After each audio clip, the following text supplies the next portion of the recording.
Hello to those listening. This is an orator here with the freest of speech. And with the primary season going around and an election looming in the winds and destruction of America in the air, I would like to take a look at what could be causing the destruction of America. And to begin, I like to start with this phrase that I'm pretty sure everybody's heard. And it is, a picture is worth 1,000 words. And that pretty much means that a picture tells a story just as well, if not better, than written words. Description will be below if you want to read more up on this phrase, but I have what I need for right now to continue because saying that a picture is worth 1,000 words can be true, but the thing is, 1,000 words can move a nation. Matter of fact, a single word can manipulate a nation. Now, I'm going to look at some words now. Merriam-Webster's dictionary, and I want to use this to define communism. Communism, a way of organizing a society in which government owns the things that are used to make and transport products, such as land, oil, factories, ships, etc., and there are no privately owned properties. Now, if you listen to U.S. Republicans, they will always say that Democrats are communists because they're socialists. That makes them bad. Well, let's look at what the word socialism actually means. Socialism means a way of organizing a society in which major industries are owned and controlled by the government rather than by individual people. Oh, now you may sit there and say, well, it's kind of like a difference without distinction, but it actually is. See, a communist, they own oil, they will own the resources, the land the resources is on. That is what the government controls. That's where its power lies. Whereas a socialist only affects the industries themselves. Oh, no, look at it like this. If you have an oil company, a communist owns the oil and the land the company is on, whereas the socialist owns and controls the company itself. Simply put, no private organization can exist under communism because all of the things that make the organization grow to gain its wealth are controlled by the government itself. Whereas socialism, again, comes down to controlling the industry, not the land. Now we need to pull up another word, people. And the word we're going to go to is capitalism. And this is how this is how capitalism is defined: a way of organizing an economy so that the things that are used to make and transport products such as land, oil, factory, shipping, etc., are owned by individual people and companies rather than by the government. So, what we have here is capitalism totally is the opposite of communism. See, because a private industry can own land, they can own factories. Communism, they can't. Let's go back to the example of an oil company. Under capitalism, the oil company can own the land rights. They can have rights to the oil. But if you're a communist, you don't have rights to land. You don't have rights to the oil. That belongs to the government. And if you take that same example, you put it a socialist. Under a socialist system, you can have rights to the land, you can have rights to oil, but your company is controlled by the government. You see, the thing is, with these words, you can do all sorts of things. by Republicans saying Democrats, the socialists, are communists. No, they're not.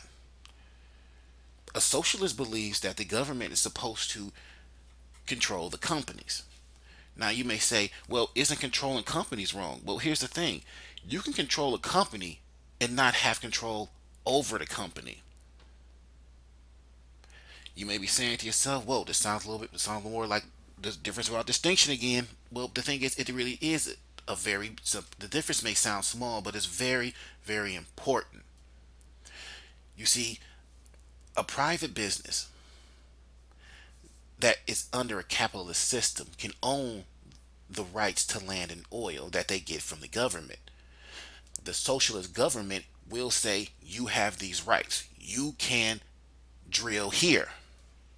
But the socialist government stands over and says, you may have these rights, but you must do these things in a way that is, let's say, environmentally friendly, not dangerous to other people. You need to have a backup system so just in case your oil well leaks, you need safeguards in place. All these two things, capitalism and socialism, are not mutually exclusive. They can be. Because the thing is, with a socialist system, let's go back to the definition for a second. And this thing doesn't want to actually communicate and keep up with me. There we go. Thing is, under a socialist system, and I'm going to go into more of the full definition to continue. And it says, number one, it says, any of varieties of economies or political theories advocating collective or government ownership and administration of the means of production and distribution of goods. Part two, a system of society or group living in which there is no private property. 2b, a system or condition of society in which the means of productions are owned and controlled by the state. Now, I went into the more of the definition of socialism because I'm using socialism in conjunction with capitalism, not communism. Even when reading the more of the definition, they don't mix. The basic definition of communism is that a government controls the things that are needed to produce, not the organizations by which things can be produced. But in the end, my friends, it's all about balance. You can balance capitalism and socialism. We've done it all the time. A perfect example of that would be Social Security. If you poll people and ask about Social Security, Democrat, Republican, Independent, everybody's for it. But this is what socialism is: it's a program in which the government provides money to people who are unable to work because they are old, disabled, or unemployed. Two, a program in the United States that requires workers to make regular payments to the government funds, which is used to make payment to people who are unable to work because they are old, disabled, retired. Three, money that is paid out through Social Security program. You see, Social Security is pure socialism. This is the purest form of socialism you can get. It is literally government controlled retirement, government controlled unemployment, government controlled disability. It's pure socialism, and people are in favor of it. But the thing is, if you ask Republicans who hate socialism and you ask them, you getting rid of Social Security, they'll all say no. But if you hate socialism, you have to get rid of it. You can't. Because you see, the thing is,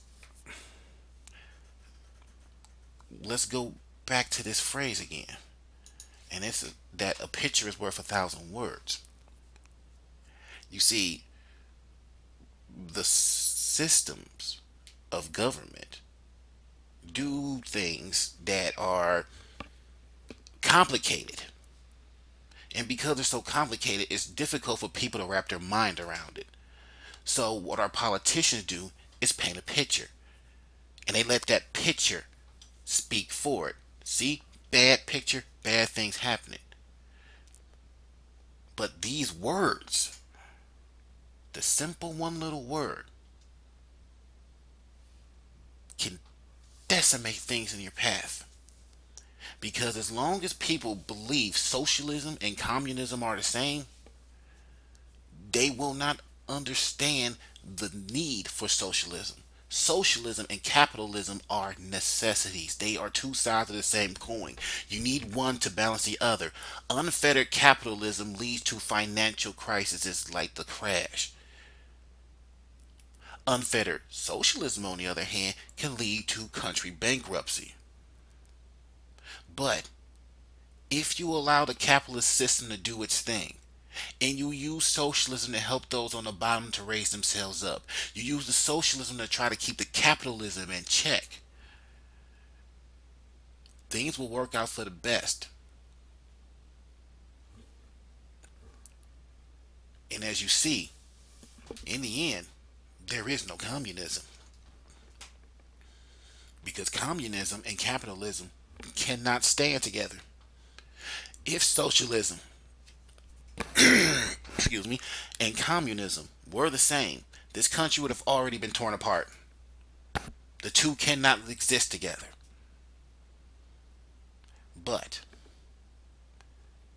just like Social Security, just like Medicare, just like Medicaid, just like bonuses, these attributes of socialism and capitalism in harmony always will make America great. Again, this is an orator here with the freest of speech. Thanks for listening.